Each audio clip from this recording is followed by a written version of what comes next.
Hello, everybody, and welcome back to the P1 podcast with Matt and Tommy. It is the post-Italian Grand Prix edition, and we are not here to talk about a Ferrari victory, nor a P2, but you best believe I'm happy we survived. Tommy, you're back once again celebrating a 10-race victory in a row for your boy. How does it feel to have all of my happiness? Yeah, it's obviously an incredible achievement, but what a race again. Really, really enjoyable. I don't think there's a more polar opposite race to Zandvoort that was also really, really good. They couldn't be any more different, but for the second race in a row, we had a very enjoyable race, in my opinion, and really enjoyed it. Now, before we dive into our thoughts, we're going to share a 5-star review, which we do occasionally. This one's from Giovanni Segrande in the UK, and if you want yours to be read out, please leave us a 5-star review while you love the podcast, and we may include it next time. So glad to have you guys in my ears and enjoy everything that you do. The podcasts are A-class, and the energy you bring is through the roof. I love listening to each and every podcast and video you make. Keep up the great work, boys. Thank you, Giovanni. I know Giovanni as well. I met him at our live show that we did a few months ago in Leicester Square, so big shout out to him. Twitch legend. Absolutely. Right, let's get into our most memorable moments and begin with mine, because it was the massive talking point in the race, that battle between Sainz and Leclerc. A battle that I think we were all convinced was going to end in one particular way, and that was a DNF for at least one of them. How on earth they managed to race as aggressively as they did without at least one of them with two wheels is beyond me. The amount of marginal close calls were there was a handful of them. Obviously amazing to see those two go wheel to wheel. We've not really seen it that much since they've been teammates, and it was unbelievable. But from I suppose, a team perspective, my God, why were they allowed to do that for so long? We'll get into the team side of things, which, spoiler alert, going into it later, is idiotic, I think. But in terms of a fan point of view, what a treat, because, oh my days, that was so good. I've watched it back so many times. I still can't believe, even though I know the result and it's already happened, I still watch it back going, they're going to crash. There was one particular moment where Charles goes up the inside, Sainz does the switchback, and Carlos gets the momentum coming into Curva Grande. And I have never seen a car that close to another car without contact. He must have rubbed the paint off the Pirelli tyre. It was so close. And this is the case for many of those moves. I cannot tell if it's perfect precision, amazing skill, or just a lot of fortune that they didn't crash. I still don't know the answer. People will say one thing, people will say the other. But from a fan perspective, it was absolutely effing brilliant. It was amazing. Loved it. It certainly was. I'm going to lean on the side of good fortune, because I'm not sure how you would be able to measure that with two drivers, two variables, to cross their wheels like that as they were going side by side is, obviously there's great driving involved, and that's the reason why they both didn't crash. But it was definitely like, if this was the line, they're about here, and they've crossed it quite aggressively. But yeah, they were very, very lucky indeed. Rachel Cornish 06 comes in with a question. How do you think the relationship between Sainz and Leclerc will be affected after this race? It's interesting that Rachel's come in with this question, because I haven't really thought of it in that way. It's not as if, I know there was a call from Sainz for them to just bring it home, and Ferrari did in fact relay a message to Charles saying no risks, to which he then responded with the largest dive bomb I've ever seen into turn one, with both front wheels locking up. I don't think it will be affected at all, to be honest with you. In my opinion, it's they're hard races. Carlos didn't seem too peeved with Charles, even in the podium sort of cool down room. They're both hard races. I think if anything, it's not going to affect their relationship, but I feel as though Carlos sort of got a little bit of a one-up on Charles this weekend. It's a massive race for Ferrari. It's a massive race for these two. They both, as you could see, really, really wanted to be on the podium. And for Carlos to win out in that battle, I think will mean a lot for his confidence moving forward, because he is getting that momentum. And yeah, Carlos was incredibly impressive. He was indeed. Yeah, I think Leclerc will be hurting a little bit deep down, even though, you know, he'll show the respect to Carlos, and they'll play kind of happy families, I guess, after the race. And, you know, I don't think their relationship will be affected, mainly just because they didn't crash somehow. It'd obviously be very different if they did. And I think that as soon as when Sainz actually joined Ferrari, I think there was a bit more close battling in 2021. And then, of course, it got to 2022 and Carlos was really struggling with that car, and Leclerc was outperforming him massively. And we were surprised that we hadn't seen that battle, because I think we were all thinking that those two, they're definitely going to collide at least once. And I can't believe we're, you know, a third season in and it still hasn't happened. And that was the closest it came to. But the fact they didn't collide is a minor miracle. And I think that means that the relationship will be fine. But it is going to be a fascinating narrative how that evolves. Now we are seeing Carlos put one over on Leclerc, and how that will affect him. Because, yeah, it's going to be maybe another... It's not for, obviously, the fight for the win, but it's going to be fascinating to see how that evolves, because it is now clear that those two are incredibly evenly matched. We saw it in Austria, I think it was, where it was like a role reversal, wasn't it, in Austria, where Carlos was hanging on to Leclerc with the DRS, and maybe wasn't necessarily faster, but the DRS helped. And then we saw equally the same happen here, but role reversal. So, yeah, they're going to be sharing a lot of the racetrack for the rest of the season, I think, and it could be spicy. Yeah, I mean, as a Charles Leclerc fan, I'm a little bit concerned with Charles' recent run of form when it comes to his raw speed, his raw pace. Because if you look at the Italian Grand Prix that we've just had, he was, I wouldn't say fortunate, obviously he's still driving, but he was dragged along by Sainz and Verstappen for that first stint, and then dragged along when Perez went through and caught Sainz with the help of the slipstream and the DRS. He didn't have the raw pace that Carlos Sainz had this weekend. Like, Carlos was leading that train, and he was fighting for his life to get that P3. I think he did chew up his tyres a little bit more with that defence. But yeah, that innate speed is not something we potentially accustomed to Sainz in the last couple of years. But now it's really fascinating to watch. And perhaps if Ferrari get it a bit more right next year or whatever, then we could be in for a very interesting battle. Although I think Red Bull are okay maybe for the next year or two. Next question. It's Treple. Was Ferrari correct to allow both drivers to fight it out until the very end? It was amazing to watch, but surely way too risky. Thoughts? This is Ferrari all over. They have gone from a team that would not care about anyone and what they think. Michael Schumacher, you are number one. Rubens Barrichello, you are his servant. You are number two. You will do whatever is necessary for the team and for Michael Schumacher. Get out the way. He will win. Even on the finish line, if you're about to win the race, yeah. Now, Ferrari are like, no, Charles, no risks. No risks.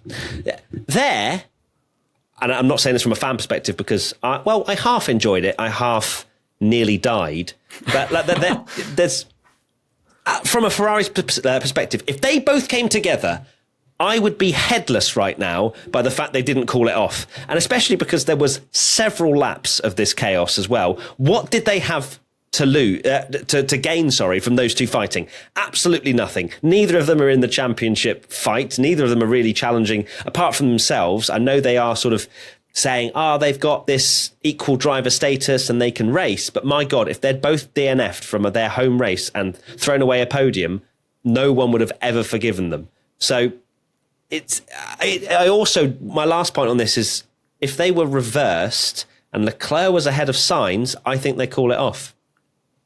Interesting. Yeah, I mean, it's really, I think the fact that I think they've got away with one here massively because, like we said, how we were saying through the whole battle, how have they not crashed?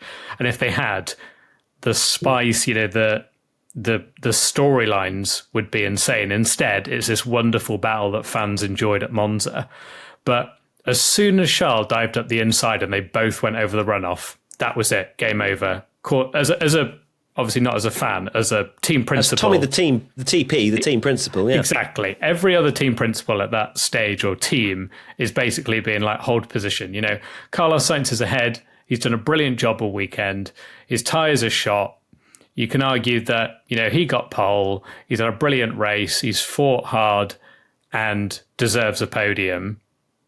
So what have they got to gain? It's not like a case where Charles can go through and then catch Perez. It was never going to happen. They had a solid 3-4, and it just made no sense. It's really hard to talk about because I absolutely adored it as a fan because it was so good. I think some of the best racing we've seen in a long time, and we've been starved of it. So I don't want to kind of dwell too much and sound like we're moaning about it because we're not.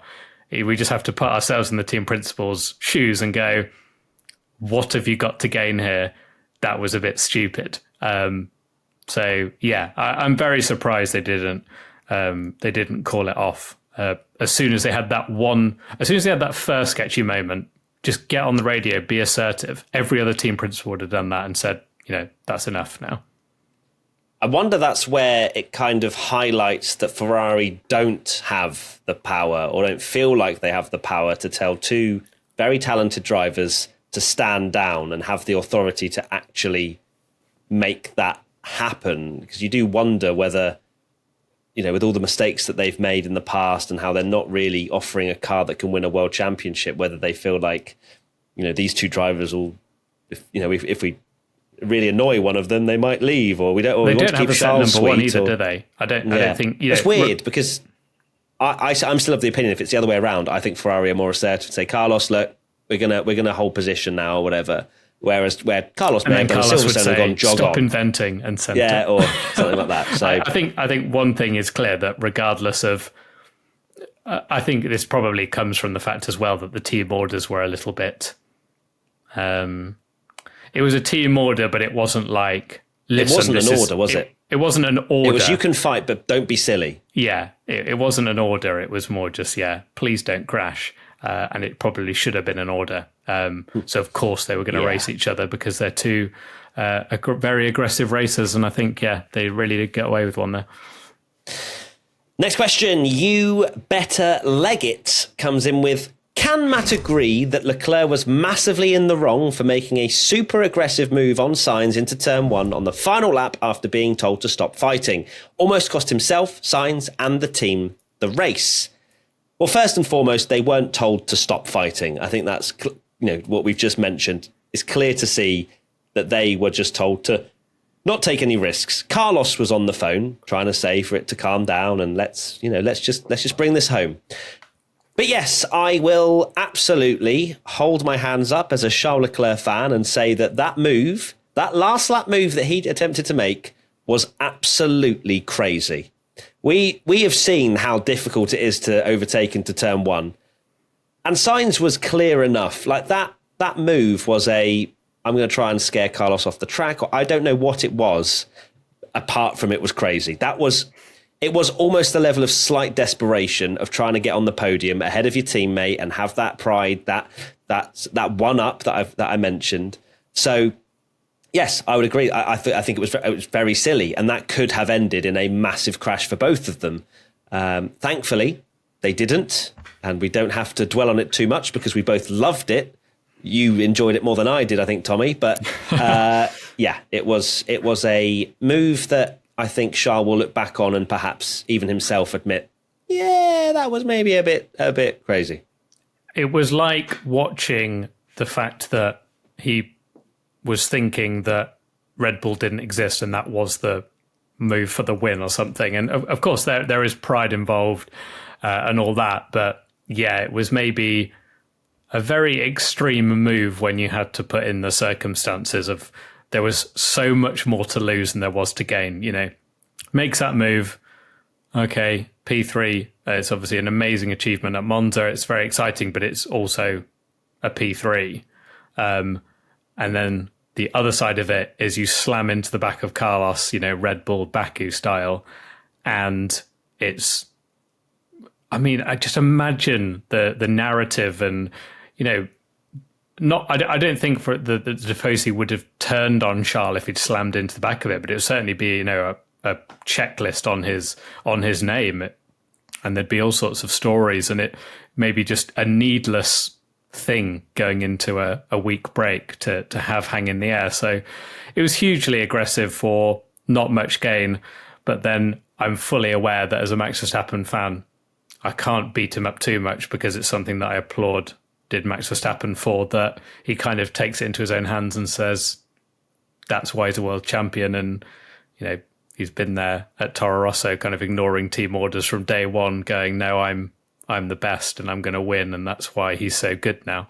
So, yeah. And also, another point we haven't even mentioned is the fact that Ferrari are trying to get second in the constructors and Mercedes were having a slightly off day. There was plenty of reason to secure the 3-4 in that sense, I would say. So I've kind of gone back on my previous saying that, you know, there wasn't much to gain. I mean, there is the fact of gaining points in the constructors. So if they'd have both crashed out there, you may as well have just said goodbye to any hopes of catching Mercedes in P2. So yes, that could have been a lot of points lost. To lose, wasn't there? There really was, with not much to gain apart from fun and entertainment for everyone that wasn't a Ferrari fan. Next question. Del Regnozonoizo Sonia. What do you think about Ferrari's strategy? Could Ferrari have had a 2-3 if they had managed the pit stop time better, not allowing Checo to get close and not having both drivers on the same strategy? I'm not really of the opinion that they could have secured a 2-3 at all. I think Checo had enough raw speed in that car to catch no matter what strategy they pulled off. I think when we were doing the Twitch watch along, this is more around Max Verstappen. We were going, oh, look, you know, Sainz has been passed. It's like I can't remember exactly what time, like lap 15, lap 16. We were like, oh, you know, maybe they should pit. There's a few drivers that are coming into the pits now to go on hards. Maybe they should, you know, go aggressive and try and get track position back from Max. But no, they didn't. And it was probably a good reason because Carlos's tyres were absolutely finished by the end of that race. So I don't see...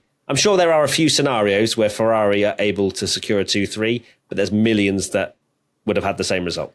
Yeah, exactly. I don't think you can beat up Ferrari too much on strategy for this race because they were the second fastest car and finished third and fourth. You know, the only thing that we'd maybe have a go at them for is not calling off the fight for sensible reasons. But in terms of their strategy, the Red Bulls were clear. And I think, if anything, Checo maybe made a bit of hard work of passing Sainz that should have maybe easily been gotten at that point because, my word, but both the Ferraris at the end, it was literally like the track was wet. I mean, you had it's like Gymkhana, wasn't it? They were just sliding around. Yeah, and the fact that you had, was it Magnussen, I think, just watching the whole fight in a tractor of a Haas, managing to stick with them, just showed how little pace they had at the end. So, yeah.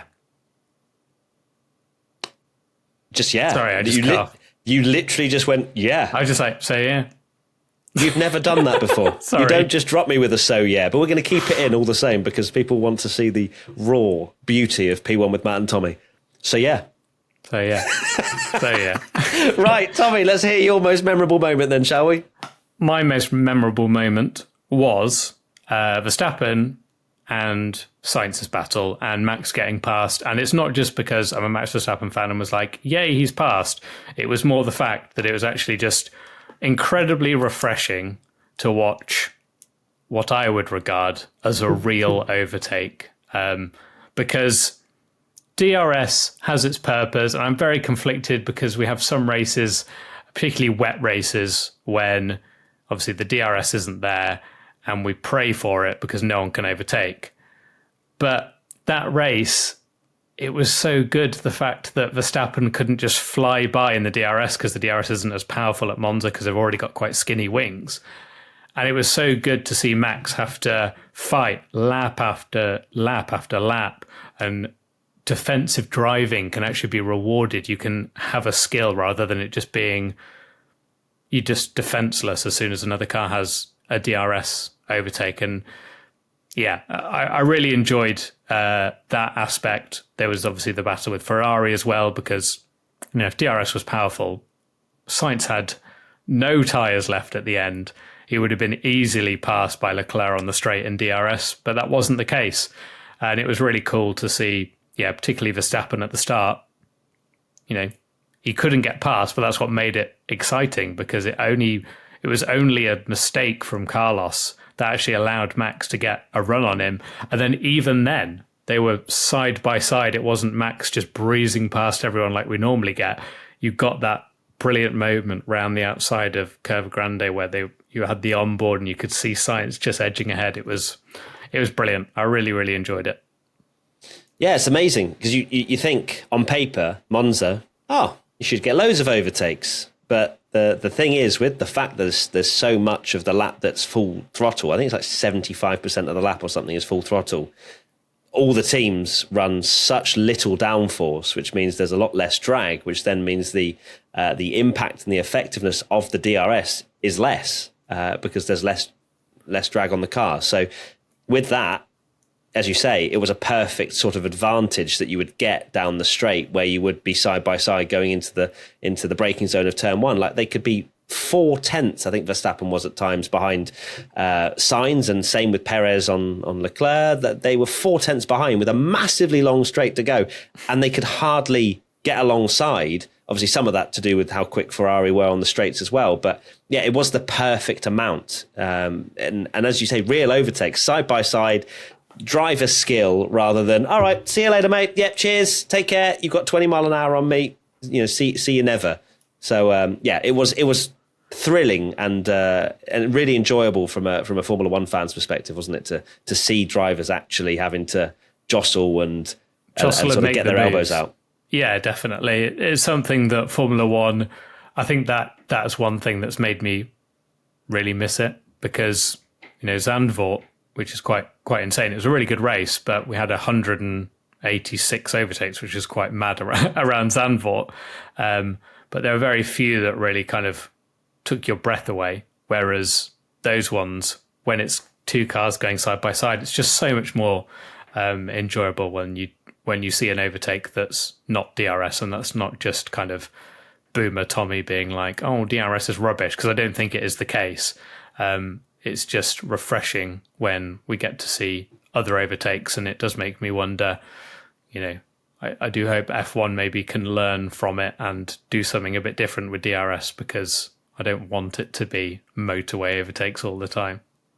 It's a very difficult thing to get right, isn't it? Because we were saying in our Twitch watch along as well, when we were, on Matt P1 Tommy, where we were chatting about, this is perfect because Sainz is the slower car, but he's ahead. Max is the faster car and is behind, and the DRS wasn't enough for him to be able to overtake. But you flip that around, and you've got Max as the faster car, and you've got Carlos as the slower car, and he's only gaining 3-4 tenths in DRS. He's lost Max in a lap or two. So there's always going to be a disadvantage and a down point for DRS, and it's really difficult to get it right at each track, because I suppose even wind direction can affect how powerful DRS is. We've seen in years gone by, Baku, they've had enormous headwinds, and then you've seen them going about 7 wide into turn one because the slipstream is so powerful. So I do feel a little bit for Formula One and the FIA to get it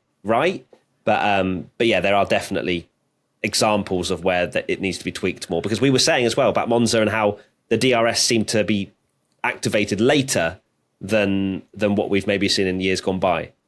Yeah, and well, this is why I still think push to pass is better than DRS, because it's not always going to happen on the same straight or be a motorway overtake. But that's a debate for another podcast, not a post-race one. Okay, let's talk about Max Verstappen then, and a question from Dylan9142. Do you think Max will back down now that he has his record? Or do you think Max will win all 8 races to end off the year? Sergio has to win at least one race, ... No way. On holiday. Max ain't backing down. Max is not stopping. He will win the next 500 races if he can. He is a robot. He is a machine. He is Thanos. He will click and we will disappear. This is how Max Verstappen works. He wants to win. He wants to win comfortably. He doesn't care about any other teams catching him. He loves dominance. So if I was a betting man, would I bet on Max winning the last 8 races? Probably. Am I going to? No. Because I probably will lose. But then if I lose, then it's good for the sport. I don't know. I haven't figured it out yet. But what I know is that Max will not let off. He will not do what we've maybe seen in previous champions gone by, where they just let off the steam a little bit. Oh, it doesn't matter so much. It's you can see it in the results from when other drivers have become champions, where they've let a few wins slip by at the end of the season. Not for Max. Nope, he'll want for the whole clean sweep for Red Bull now. Yeah, you said it in the last one that Max is the best driver at dominating you've ever seen, and this record of 10 is just proof of that.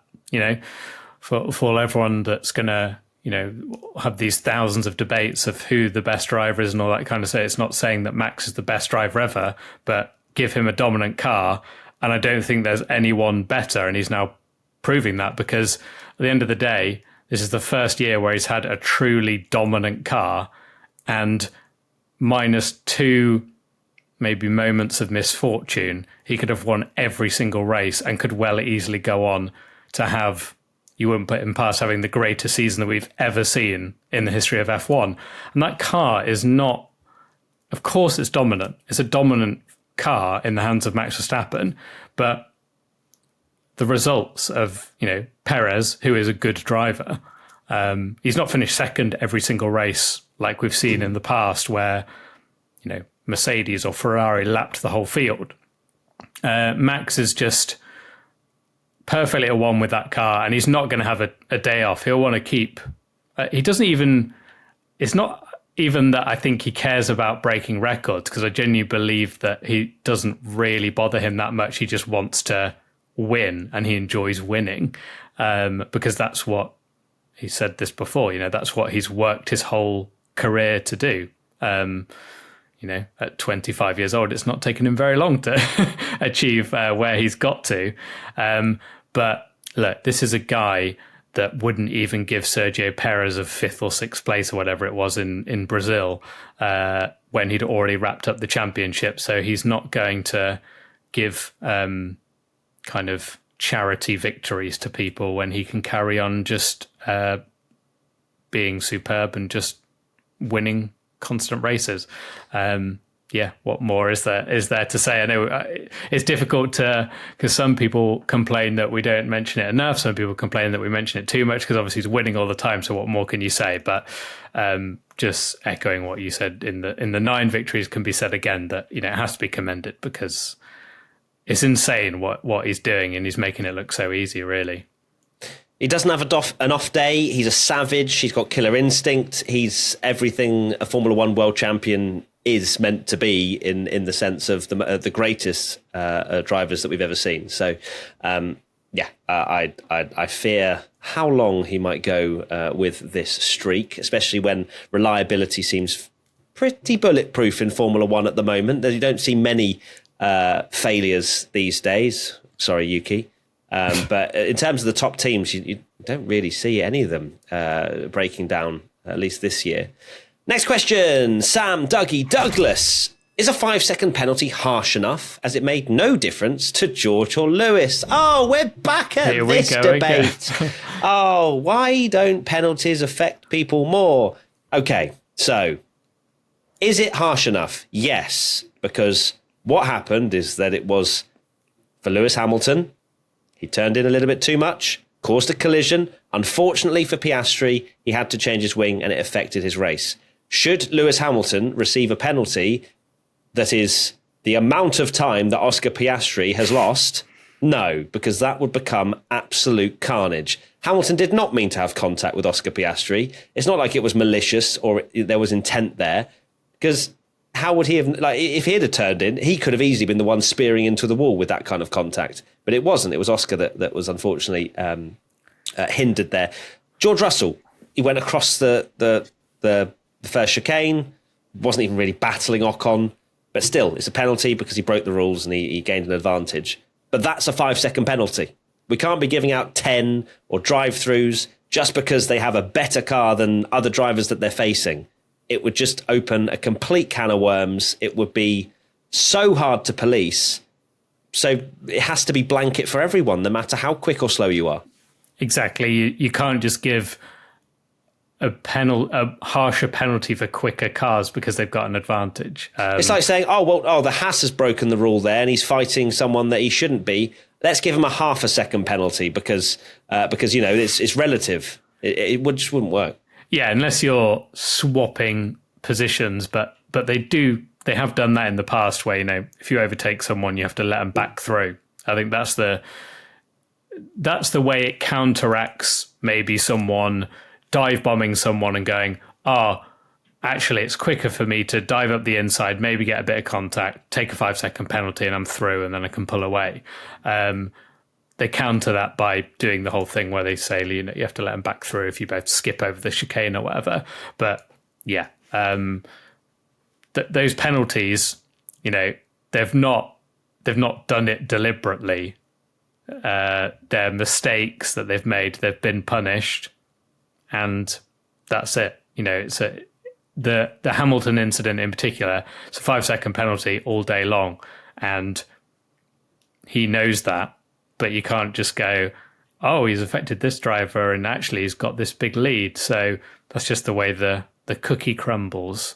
Because we're watching it in the watch along, and I was going, actually, this isn't going to affect Hamilton because he's got pace now and he'll pull away and he's on fresher tyres. But he's not gone out to biff Piastri off the road to gain an advantage. It's just a mistake that he's made. He's got a deserving penalty for it, and then he's got on with his race. So, yeah. And it equalises, doesn't it, as well? Yeah, it does. This all happened the other way, and Oscar Piastri will accidentally smash into someone, get a 5-second penalty, and he'll carry on driving. Was it Carlos getting a 5-second penalty where he was incredibly unfortunate, where there was a safety car at the end of the race, so he actually drops back loads of places. But I think we even had a question going, is 5 seconds too harsh for Carlos Sainz? Exactly. So it works. And one time you'll be on the good end of it, one time you'll be on the bad end of it. Certainly will. Question from Max de Class. Is Albon the second best driver of the season? No. Let's not touch the top three, shall we? Let's not touch Max Verstappen, Fernando Alonso, and Lewis Hamilton as the top three. He can slot in at fourth, potentially, if he keeps this up. But let's not let recency bias affect us too drastically. We have to look at the season as a whole. That's why we did our mid-season driver ratings, where we average out all of the grades that we have over the course of the season. We'll do the same for the whole season when we get to the end of Abu Dhabi. But that's no disrespect to Albon. He is right up there, and I think he has been one of the best drivers of the season. I don't think he eclipses the top three, but he's really good at performing in a car and a team where there's much less expectation than perhaps when we saw him go to Red Bull. If he goes to a top team again, or if he stays with Williams and they become a top team, is there something that changes in him slightly? We will find out. In my opinion, it was just too early for Albon to get that big seat originally, and he's showing that he has got the skills and the capability, and if the team's around him and they've got the right resources and what he needs, he can deliver as a number one driver. Thoroughly impressed by Albon again this weekend, and I'm glad that our biggest flop didn't come true. Yeah, me too, because Williams did a good job. Not saying Albon is not performing absolutely brilliantly, because he definitely is, and he's doing a really good job, but that Williams is a good car now, I think.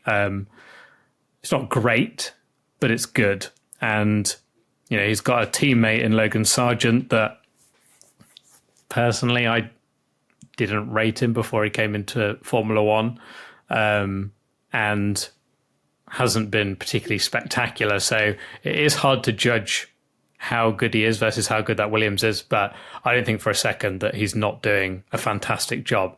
And it's great for him because he has suddenly gone from this not worst driver on the grid, but everyone going, oh, Albon's absolutely useless. Look what he's doing against Verstappen, to now being one of the favourites in the driver market when we finally have a driver market next season, because it's not going to happen this season. But Albon's doing a very good job, but he's no Fernando. To answer that question, I mean, he could never be. He could have won every race this season. You'd be like, no, Fernando's the GOAT. Absolutely. Even Verstappen won't beat Alonso, hey? So far in his career, no. Wow. Oh my God. He's just broken a record we never thought would be beaten, and you're like, no, Alonso's still clear. Verstappen L. Alonso's my GOAT for now. We'll okay. Find out. Yeah, you are deluded. I like to see it. Let's now go to biggest winner, which can be a driver or team. Ooh, who is the biggest winner? I mean, in some ways, I want to say Ferrari, just purely because both cars finished. Ferrari, because they survived. The biggest winner is the team principal for not calling it off and getting away with one, I think. Yeah, literally got away with the entertainment button. I'm going to go and lock in biggest winner, Carlos Sainz, purely for the reasons that I said previously. Getting pole position, no easy feat to beat Charles Leclerc in qualifying, but he's doing that, and again to carry that into the race and to show better pace than Charles this weekend. To fight like the way he did, it was unlucky with that small mistake, and I do feel for him, but he was giving it absolutely everything. So for me, biggest winner.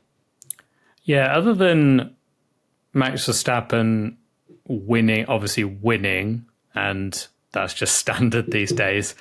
In terms of like really good performances, I think Carlos is probably the only one that really stood out where you're like... Albon? Yeah, Albon as well, but yeah, I think...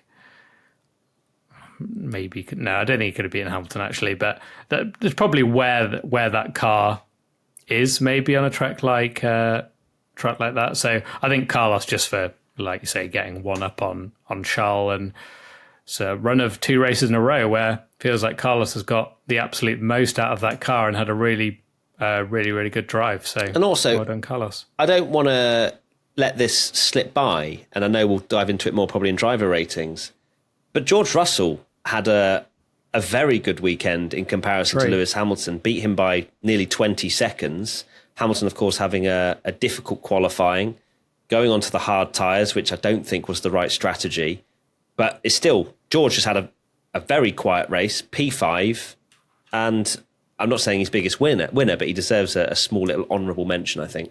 Yeah, that's a fair comment. I think the fact that George did so well alongside Hamilton last year, and then maybe not so much this year, it's almost like not a huge surprise. But yeah, you're right, it's kind of has flown under the radar a bit that he's had a good weekend, when I think Hamilton has had the better of him all the year. And I think this is a race where George, was definitely the better Mercedes driver, no doubt. And well done Bottas for getting a point. We have to shout him out as well.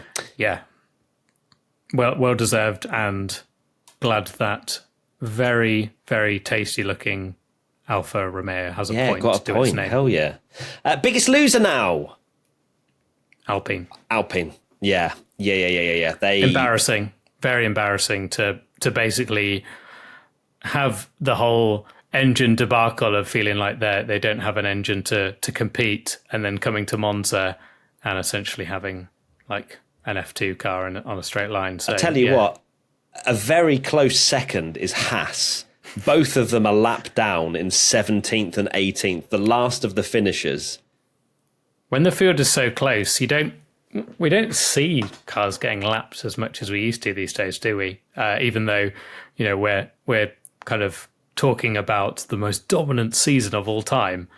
Don't feel like Max particularly laps cars. It's just because the field is actually quite fifth close. Place like Mercedes did. Exactly. So, Haas are useless, but I guess that's almost not surprising. Whereas Alpine are, I guess it was a a bit of a surprise, even though we should have seen it coming with the fact that their straight line speed is woeful. But yeah, I didn't expect it to be this bad. No, me neither. And I know we're only having one biggest loser, which we're both locking in Alpine, but a small third biggest loser going to Lance Stroll, 41 seconds off his teammate Fernando Alonso and finishing a whopping 16th position. That is going to hurt. Right, now let's now reflect on our predictions that we made on Wednesday and see how we did. Biggest good surprise. I think we're both in for points here. Let's see. I've gone for Charles Leclerc. No. Which... Rarely kind of has Charles had been behind Sainz. I don't think you can... Off the back of a DNF. Bounces it back to that's P4. A loophole. I think this has to go... Bounces it back to P4. Open to the comments again, but I don't personally think so. Oh, but I think Carlos Sainz's performance was incredible, right? Is that what we're saying that? We're saying Carlos was incredible this weekend. Charles was there. Charles almost pushed him across the line. I think both the Ferraris were surprising this weekend to finish third and fourth. I think we're locking in to teammate versus teammate here. Why can't they both be good surprises? They can't. That's not. I'm not saying they can't be, but I think because people expect Leclerc, the way the form's gone for so long, people expect Leclerc to be ahead of Sainz. That maybe I would argue recent form. Recent form has been in Sainz's favour. We'll hand it to the comments. Get in the comments. Oh, God.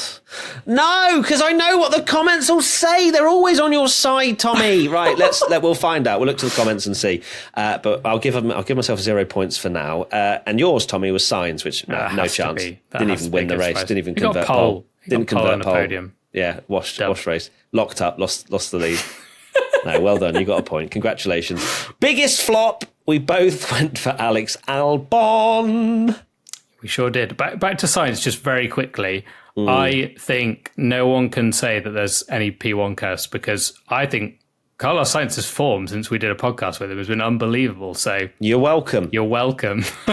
I think all of our powers went to Daniel Ricciardo, though, unfortunately, which we hope he's getting recovered very quickly and back maybe for Singapore, but I doubt it. Probably Qatar, maybe, hopefully, fingers crossed. Biggest flop, Alex Albon for both of us. That's a whopping 0 points. Oh, God, why did I go for the easy points for pole position and it didn't happen for either of us again?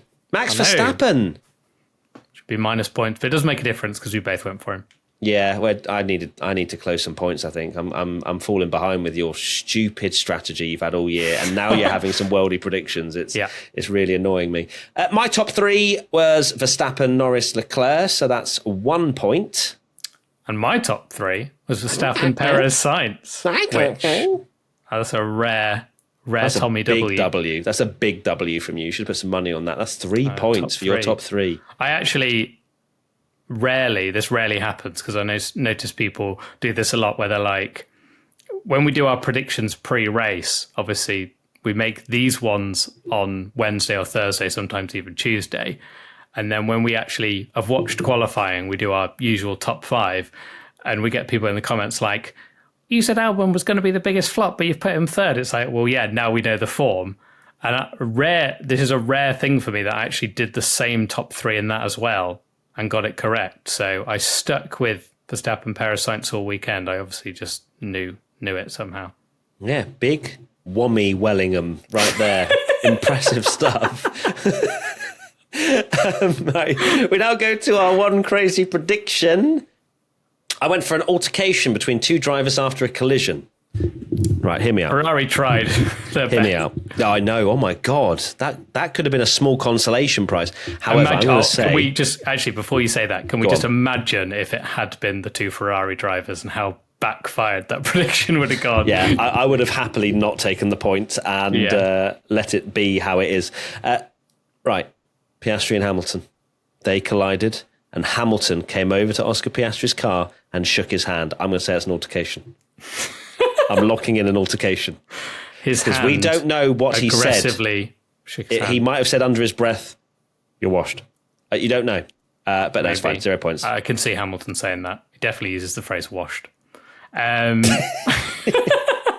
I said AlphaTauri gets a point, which kind of went obliterated immediately when Yuki Tsunoda just decided not to take part in the race. Liam finished 11th. He did a very good job, so it was very close, but I needed more DNFs, and we don't get that these days. Okay, fans, crazy predictions now. Pfizer car said Alex Albon gets a podium. No. That bloke 83, at least 5 cars will DNF for any reason. Nope. And Lobsy F1, Monza curse continues, Oscar first win. That's a big fat 0 for the listeners. So unfortunate for you. Come back next time stronger, and maybe Tommy will also not pick some absolutely wild predictions like Alex Albon on the podium and Oscar winning a race. I know, but just think when it finally happens, how good they'll be. But Monza curse did not hit. It tried to. Yeah, Max's car right at the end, wasn't it? Yeah. Probably in driver ratings we'll know a little bit more maybe about what happened there and how serious it was, but not saying it wasn't a real problem, but it reminds me of that kind of Sebastian Vettel era where they always seem to have this, we're nursing a problem, and it's almost like, we're destroying records every week, but we only won by 6 seconds ahead of Perez, and then a little bit further to the Ferrari drivers. Look at it. Look, it's on this piece of paper. I feel like there's maybe something there, but we'll interesting. See. Well, speaking of driver ratings, we will be doing that tomorrow, so be sure to check that out. Tom Bellingham, what are your final thoughts? Final thoughts are that now Max Verstappen has got the record, I'll allow someone else to win now. Oh, thank you. Will you now? Well, my final thoughts are, jog on. We don't need your permission. We're coming for it anyway, whether you like it or not. Ferrari dub in Singapore, which is definitely a track that's going to suit the Ferrari, is Singapore. By the way, me saying I'll allow someone else to win, I only mean Fernando Alonso. Okay. Just for the record. Yeah, 33. To be fair. Come on. How many races have we got left now? How many have we got to go? 1, 2, 3, 4, 5, 6, 7, 8. 8 races to go. I will say right now, okay? Listen up, everyone.